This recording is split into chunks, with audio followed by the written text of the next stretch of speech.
The best gift would be if you just died. Those were my daughter's words, sharp, cold, and cruel. They didn't just pierce my heart, they hollowed it out.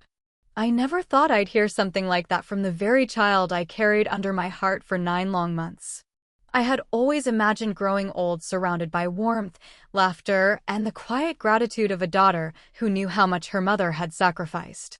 But instead, I found myself standing in my own kitchen, clutching the edge of the counter for balance, trying to keep my knees from giving out after hearing her say it. The smell of burnt coffee filled the air that morning. I remember it because I'd been waiting for her to visit for weeks. My daughter, Naomi, was my pride, a bright, confident woman in her early 30s, working on her second startup. Everyone in our neighborhood knew how I boasted about her. "Naomi's doing something big again," I'd say, smiling like it was my own success. I had helped her every step of the way, co-signed her loans, paid the down payments, even dipped into my retirement savings when her first business failed. I never complained. That's what mothers do, right? We give, we support, we believe, even when no one else does. But that morning, when she came over, something in her felt different. Her tone was sharper, her eyes colder. She didn't even hug me, just walked past, talking fast about deadlines, investors, and needing another round of funding. I poured her tea the way she liked it, with a splash of milk and 2 cubes of sugar, and said gently, "Naomi, maybe we should talk about a plan this time. You've worked so hard, but you're spreading yourself thin. Let's slow down." That's when she slammed her cup down so hard that tea splashed across the table. "Slow down," she said, her voice trembling with anger.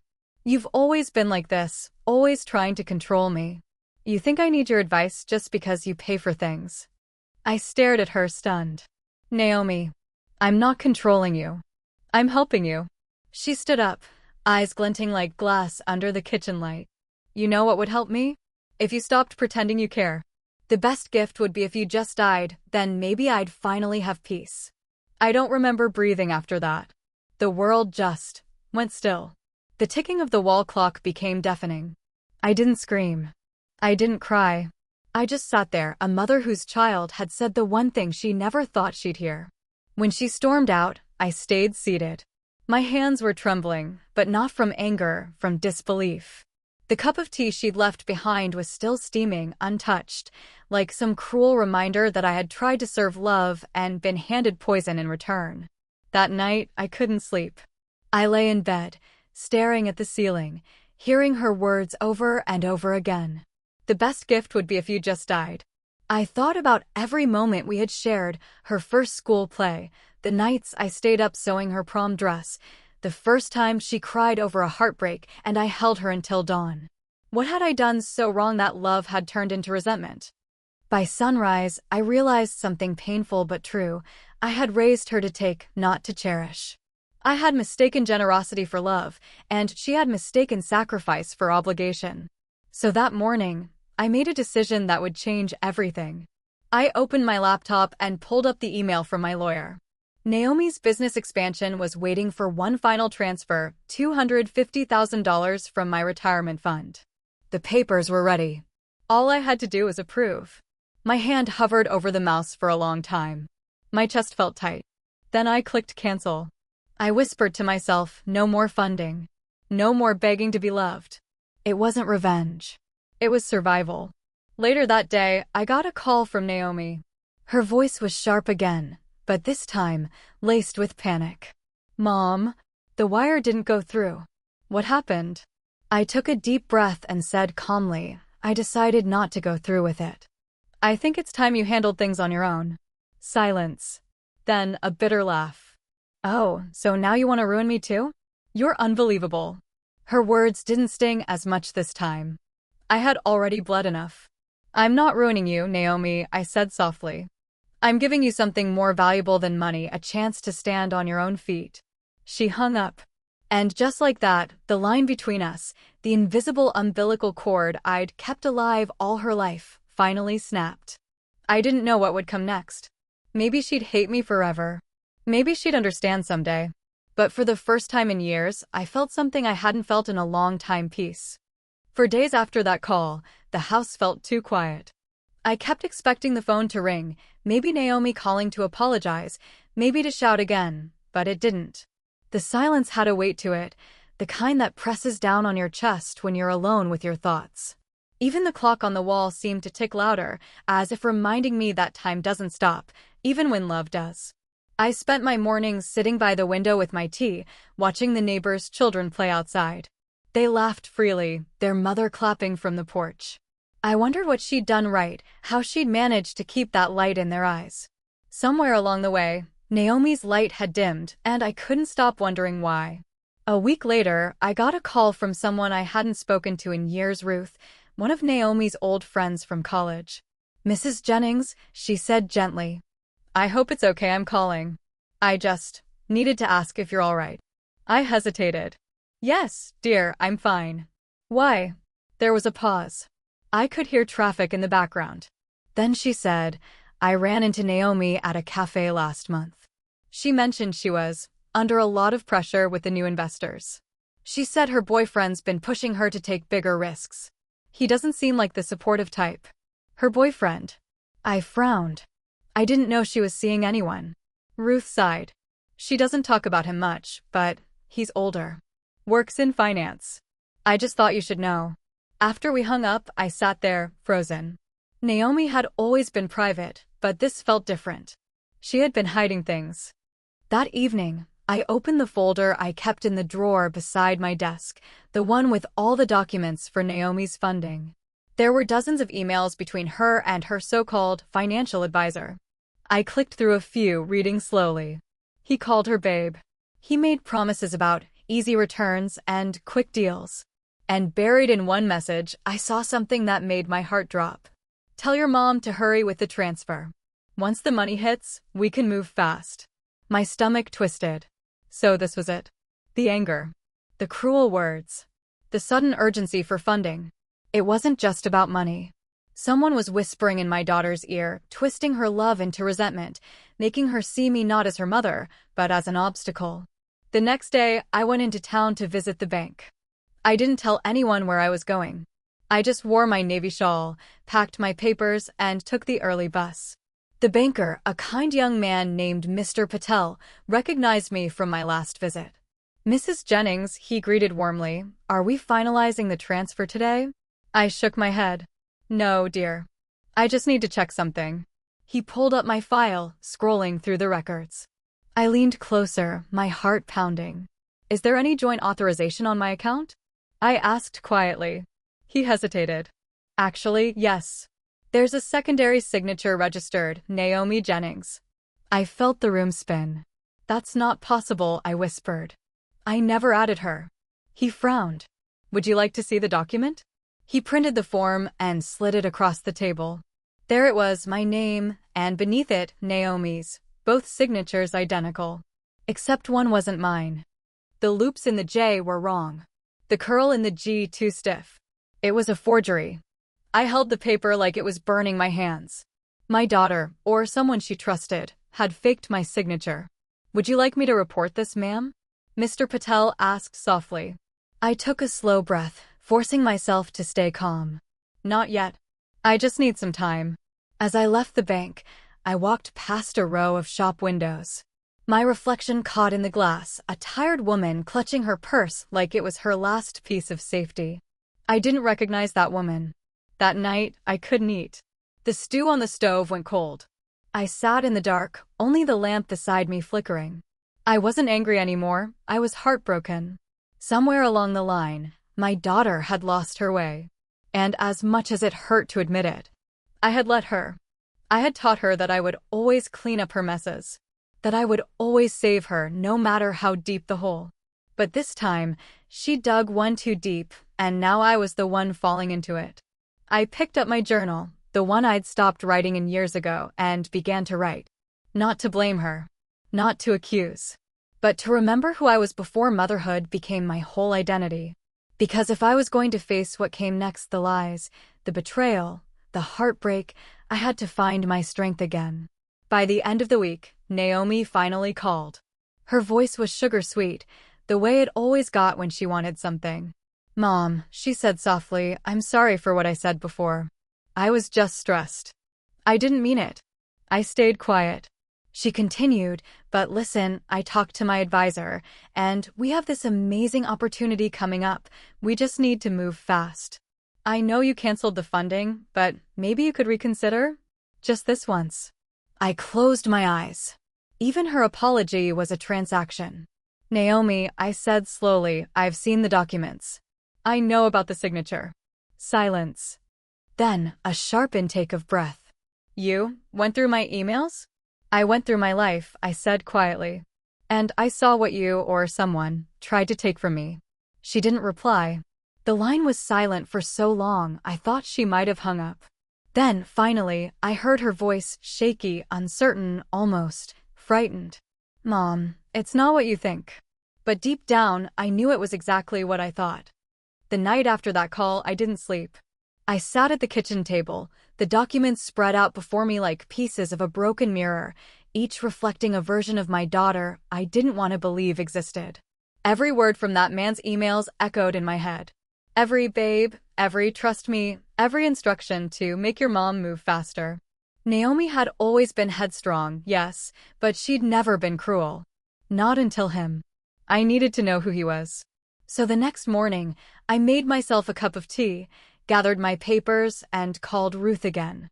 Ruth, I said softly, you mentioned Naomi's boyfriend. Do you know his name? There was a pause, and then Ruth exhaled. It's Tyler. Tyler Grant. He runs a private firm, or so he says. I wrote the name down. My hands trembled as I did. After we hung up, I went to my computer and searched him. Dozens of results appeared, some polished, some troubling. There were business listings that didn't exist anymore. Reviews warning about fake investments. Even a few forum posts mentioning fraud under investigation. I felt my stomach twist. This wasn't a misunderstanding. This was a setup. My daughter wasn't just being manipulated, she was being used. That afternoon, I decided to call her again. She answered on the third ring, her voice tight, impatient. Mom, please don't start again. I'm in the middle of a meeting. With Tyler? I asked. She froze. I could hear the slight shift in her breathing. How do you? Because I looked him up, I interrupted. And I know what he's doing. Naomi, this man is a fraud. He's using you to get to me. Her tone hardened instantly. Stop, Mom. You don't know him. You don't know us. I took a slow breath. Then tell me, sweetheart, why did he need my money to fund your business? Why did someone forge my signature? Her voice broke, just for a second, before she steadied it again. I didn't forge anything. I just signed for you. You were taking too long. Tyler said we'd missed the deadline. Naomi, I whispered, you forged my name. Her silence was the answer I dreaded. The next part happened almost automatically, like instinct. I called the bank first, then my attorney. I explained everything calmly, firmly. I didn't want revenge. I just wanted to protect what little was left of my savings, of my trust, of my daughter's future. By evening, all accounts linked to Naomi were frozen. A fraud report was filed. And I sat there, staring at the confirmation emails, feeling both relief and grief washing over me at once. 2 days later, Naomi showed up at my door. She didn't knock softly this time, she banged. Open the door, Mom, she shouted. When I did, she was standing there, trembling not from cold, but from rage. Her eyes were red. Her hair, once neatly tied, now fell in wild strands around her face. How could you? She cried. Do you know what you've done? You've ruined everything. I held my ground. I did what any mother would do when her child is walking into a fire. She laughed bitterly. Fire? You mean freedom. You've always wanted to control me, even now. You just couldn't stand that I was doing something on my own. I swallowed hard. Naomi, that man is lying to you. He's already under investigation. She threw her purse down, her voice breaking. You're lying. Tyler believes in me. He's the only one who ever did. I took a step forward, lowering my voice. Naomi, what did he tell you to make you hate me so much? She glared at me, her eyes wet. He didn't have to tell me anything. You did that yourself. You've spent my whole life reminding me of everything you've sacrificed, every dollar you spent, every dream you gave up. Maybe the best gift would be if you just stopped trying to save me. Her words hit harder than before.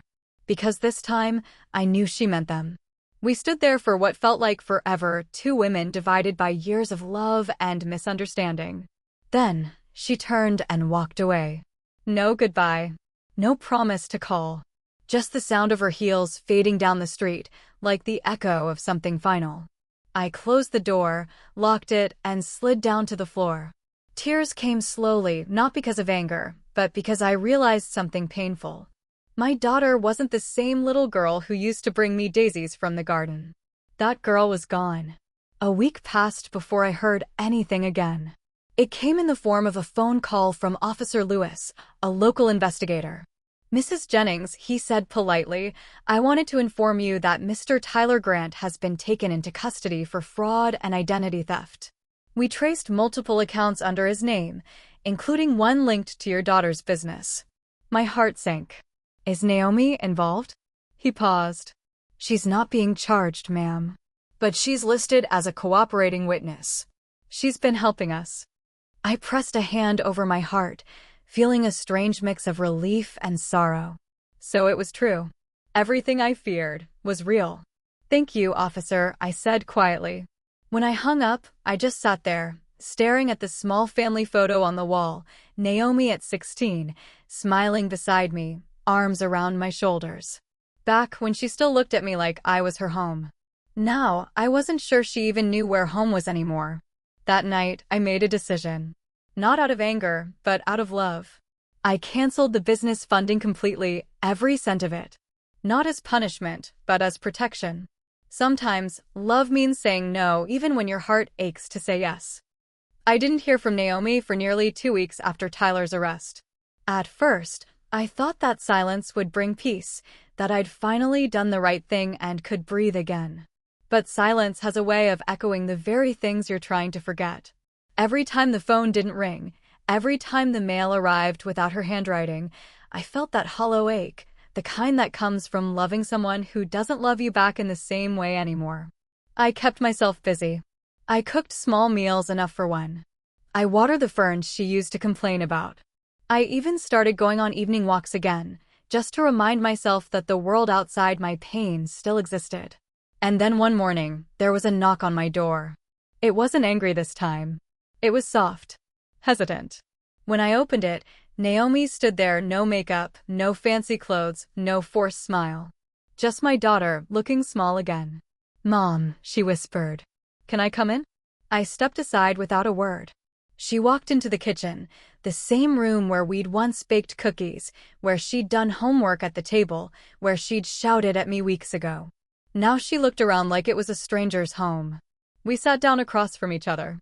For a long time, neither of us spoke. The clock ticked softly behind us, marking every second of what felt like a fragile peace. Finally, she broke the silence. "They let me go," she said. "The investigators. They said I wasn't part of the fraud. I gave them everything I had. Every message, every email. Tyler's facing years, Mom." I nodded. "I know," I said softly. "The officer called me." Naomi's eyes filled with tears. "He told me everything. How he'd been using me. How he only wanted your money. I thought he loved me, Mom. I really did." Her voice cracked. It was that same little girl sound I hadn't heard in so long. I reached across the table, resting my hand over hers. "Sweetheart," I whispered, "we all fall for the wrong people sometimes.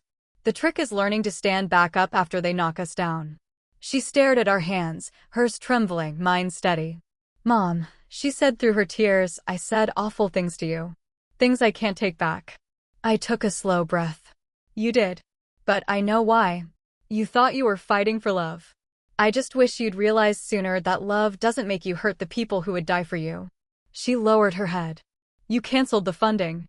"I did." She looked up, waiting for me to explain, and I did, not as punishment, but as truth. "I canceled it because I needed you to see that some things can't be bought back. Trust, once broken, takes time to rebuild. You can start over, Naomi. But not with my money. With your own 2 hands and your own lessons learned." For a long time, she said nothing. Then she whispered, "I understand." In the days that followed, Naomi came by more often. Not to ask for anything, just to sit, to talk. Sometimes she'd bring groceries, sometimes she'd just fold laundry beside me in silence. It wasn't perfect. There were still moments when her pride flickered through, when old wounds reopened. But I could see something changing, a quiet humility growing where arrogance once lived. One evening, she came over with a letter. She placed it on the table and said, "I wrote this for you. Don't read it while I'm here." I waited until she left. Then I opened it. The handwriting was uneven, stained with what I could only guess were tears. "Mom, you always told me that love without respect is just dependency. I didn't understand what you meant until I watched Tyler walk away in handcuffs. I thought I was building my life. I was really tearing down the one person who ever truly stood by me. When I said those words about you dying, I meant them out of anger. But now I see they weren't just cruel, they were foolish. Because if you had, I'd have nothing left but regret. I don't deserve your forgiveness. But I'm asking for your patience. Maybe one day, I'll be the daughter you can be proud of again." I pressed the letter to my chest, tears streaming freely this time. Because in that moment, I realized something I hadn't been able to before. Sometimes, love has to break before it can heal. A few months later, Naomi found a small job at a design firm downtown. It wasn't glamorous, but it was honest. She started saving again, learning to live within her means. Every Sunday, she came over for dinner. We'd cook together, not as mother and daughter fighting for control, but as two women rebuilding trust, one meal at a time. One evening, as we sat by the window watching the sunset, Naomi said softly, "Mom, I finally understand why you canceled the funding. It wasn't to punish me." I smiled. "No, it wasn't. It was to protect me from myself." I nodded. "And from the people who pretend love is a transaction." She smiled back, eyes glistening. "You really are the strongest woman I know." I chuckled. "Strength doesn't mean I don't break, baby. It just means I know how to mend." But the truth is, even as peace settled between us, a quiet ache remained. Because when your own child wounds you that deeply, forgiveness doesn't come in a single moment, it comes in waves. Some nights, I'd still hear her voice in my head, that cruel sentence echoing. "The best gift would be if you just died." And every time it replayed, I'd whisper to myself, "I'm still here." And that's the gift. They say time heals all wounds, but I've learned that time alone doesn't heal anything. It's what you do with that time that matters. 3 months after Tyler's arrest, Naomi decided to attend a community meeting, the same one where she used to flaunt her new car and her perfect life. This time, she walked in quietly, her shoulders straight, her face bare, her heart humble. I didn't go with her. She asked me to, but I told her no. "This is something you need to do on your own," I said. "Face the world again, and let them see who you've become." She nodded, and for the first time, she didn't argue. Later that evening, she came back home, her face tired but peaceful. "How was it?" I asked, stirring the soup on the stove. She smiled faintly. "Hard, but honest." People whispered, of course. But a few came up to me afterward. They said they were proud of me for starting over. I reached out and tucked a strand of hair behind her ear, just like I used to when she was little. "That's how redemption begins," I said softly. "Not when people forget your mistakes, but when they see you own them." The weeks that followed were slow, quiet, but filled with small signs of healing. Naomi helped out at the local shelter. She even volunteered to run a financial literacy workshop, teaching young women how to avoid the kind of traps she'd fallen into. It was strange, seeing her talk about humility and accountability when not long ago she'd been chasing status and money. But sometimes, the people who fall hardest are the ones who rise with the most grace. One Saturday, she brought home a box of old family photos. "Mom," she said with a laugh, "you kept all of these?" "Every last one," I said, smiling. "Even the one where you cut your own bangs." We sat together on the floor, flipping through the photos, birthdays, graduations, Christmas mornings. Moments that felt like a lifetime ago. I thought about it for a moment. Then I said, if I hadn't canceled it, you might have built a life on lies, and that would have been worse than losing the money. Sometimes, we don't realize that protection doesn't always look like love. Sometimes, it looks like distance. She nodded slowly, tears welling in her eyes. I understand that now. A few weeks later, I was invited to speak at the community center to share my experience about family, forgiveness, and boundaries. When I walked to the podium, I saw Naomi sitting in the front row. For a second, my voice caught in my throat. Because right there, in that simple act of her showing up, I saw every apology she could never fully say. I took a deep breath and began. I once believed that love meant giving until there was nothing left of me. But I learned that real love, the kind that lasts, has boundaries. When my daughter told me I was worth more dead than alive, I thought my heart would never heal. But pain has a strange way of teaching us truth. It showed me that forgiveness isn't forgetting what someone did, it's remembering it without letting it poison you. The room was silent. Even Naomi was crying quietly, her head bowed. I continued, if you have children, hold them close. But hold yourself too. Because when you lose yourself for the sake of love, you teach the world that your worth is negotiable, and it's not. When I finished, Naomi stood up and clapped. One by one, others followed. It wasn't applause for me, it was for the truth we all needed to hear. Afterward, Naomi hugged me tightly. I want to be like you one day, Mom, she whispered. Not perfect, but strong. Honest. I smiled, resting my hand on her back. You already are, baby. You just had to see it for yourself. That night, as I lay in bed, I thought about everything we'd been through, the words that had cut deep, the silence that had nearly destroyed us, and the love that found its way back through all the noise. And for the first time in a long time, I slept peacefully. Because I knew that even though our story had been messy and painful, it had also been necessary. Some lessons can only be written in tears and rewritten in forgiveness. It's strange how quiet a house can feel when the shouting is gone. For months, I had grown used to walking on eggshells, afraid to say the wrong word, afraid to breathe too loudly. Now, the silence feels like a blessing. Mornings have become my favorite time. I sit by the window with my cup of tea, watching the light spill across the floorboards. Naomi often joins me. She still wears her robe, her hair wrapped in a silk scarf. We don't talk much during breakfast anymore. We don't have to. The peace says enough. She's been working part-time at a local clinic, helping senior patients manage their finances. It's not glamorous work, but she tells me it feels real. I like helping people who remind me of you, she said one morning, her voice soft. I smiled into my teacup. You're helping yourself too. She looked at me with a shy laugh. Maybe I am. A few weeks later, I visited the garden behind our church, the same place I used to sit with Naomi when she was a child. Back then, we'd feed the birds and talk about her dreams. Now, I go there to pray. I sat on the old wooden bench, the one with chipped paint and initials carved into the side. The air was warm, filled with the scent of honeysuckle. I closed my eyes and whispered a quiet prayer, not for justice or revenge, but for peace. Peace for me. Peace for Naomi. And even peace for Tyler, wherever he was. Because forgiveness, I've learned, isn't about who deserves it, it's about who needs it to move on. Naomi joined me there one afternoon, holding 2 coffees. She sat beside me, quiet for a long while before saying, Mom, I've been thinking about something. I turned to her. What's that? I want to start a foundation, something small. Maybe for women who've been financially manipulated by their partners. I want to teach them how to protect themselves. How to rebuild. I felt tears prick the corners of my eyes. That's beautiful, Naomi, I said softly. And brave. She smiled, a little embarrassed. I just want something good to come out of all this. I placed my hand over hers. Something already has. That evening, I sat at my desk, flipping through old letters, bills, bank statements, photos.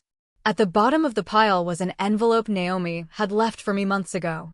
I hadn't opened it then. I couldn't. But that night, I did.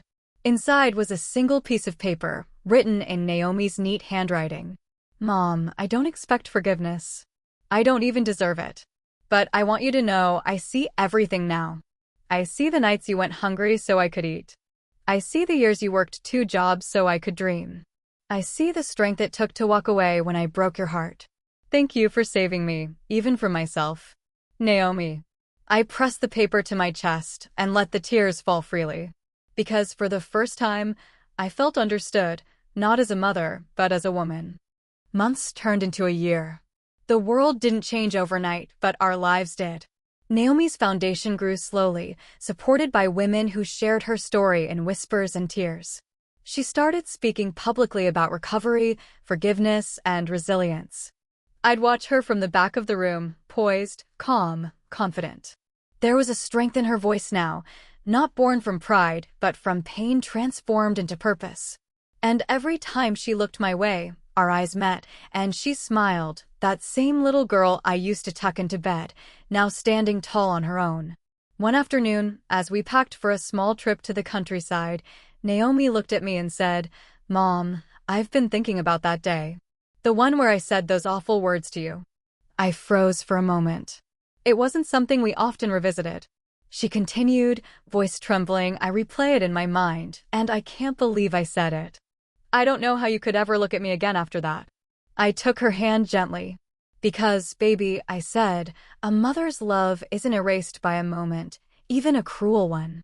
It's stretched, it's tested, but it's never destroyed. You hurt me deeply, but you also healed me in ways you'll never understand." Naomi's eyes shimmered with tears. "I'm so sorry, Mom." I smiled through my own. "And I've already forgiven you." We sat there for a long while, holding hands, letting the silence fill the space between words. Sometimes, love doesn't need to be spoken to be heard. When we reached the countryside, we stayed in a small cabin surrounded by trees. The mornings were crisp, the air smelled of pine and dew. Naomi cooked breakfast while I watched birds outside the window. It reminded me of the life I had always wanted: quiet, simple, full of grace. Not the life with fancy houses or perfect pictures, but the kind of life where peace comes easy. As I watched Naomi humming softly to herself, I realized that every wound, every tear, every sleepless night had led to this moment, this peace. And maybe that's the lesson life had been trying to teach me all along. You can't control how people love you, but you can choose how you love yourself. That night, as the stars appeared one by one, Naomi and I sat outside on the porch, wrapped in blankets. She leaned her head on my shoulder and whispered, "I hope one day I can be the kind of mother you are." I smiled and kissed her forehead. "You already are, sweetheart. You just had to remember who you came from." We sat there in silence, listening to the crickets sing. And for the first time in years, I felt whole. Because the woman who once wished me dead now sat beside me, alive in every sense of the word, her heart finally awake. Sometimes, the people we love the most are the ones who hurt us the deepest. And when it comes from your own child, the wound cuts in ways you can't even name. I used to replay that moment over and over in my mind, her voice sharp as glass, saying, "The best gift would be if you just died." And every time I'd ask myself, where did I go wrong? But I've learned something since then. Sometimes, our children aren't cruel because they hate us. They're cruel because they're lost, broken, and don't know how to name their pain. And as mothers, we carry that hurt quietly, because that's what we do. We love through storms that were never our fault. Walking away that day wasn't about revenge. It was about self-respect. It was about teaching her and myself that love isn't measured by how much pain you can endure. And when she finally came back, not for money, not for sympathy, but for forgiveness, I realized that maybe, just maybe, letting go was the very thing that brought her home. So tonight, as I sit here in the soft glow of my lamp, sipping tea from the same cup I used to hide my tears behind, I find peace in knowing that love doesn't always look like holding on. Sometimes it looks like letting go and trusting that the people meant to return will find their way back when the lesson is learned. And now, I'll leave you with this question. If someone you love spoke words that broke your heart, would you walk away to protect yourself or stay to protect them? Tell me in the comments below, my dear ones. And if my story touched your heart, don't forget to like, share, and subscribe, because somewhere out there, another mother needs to hear that she's not alone. This is Annie Mae, signing off, reminding you that forgiveness isn't weakness. It's wisdom wrapped in grace.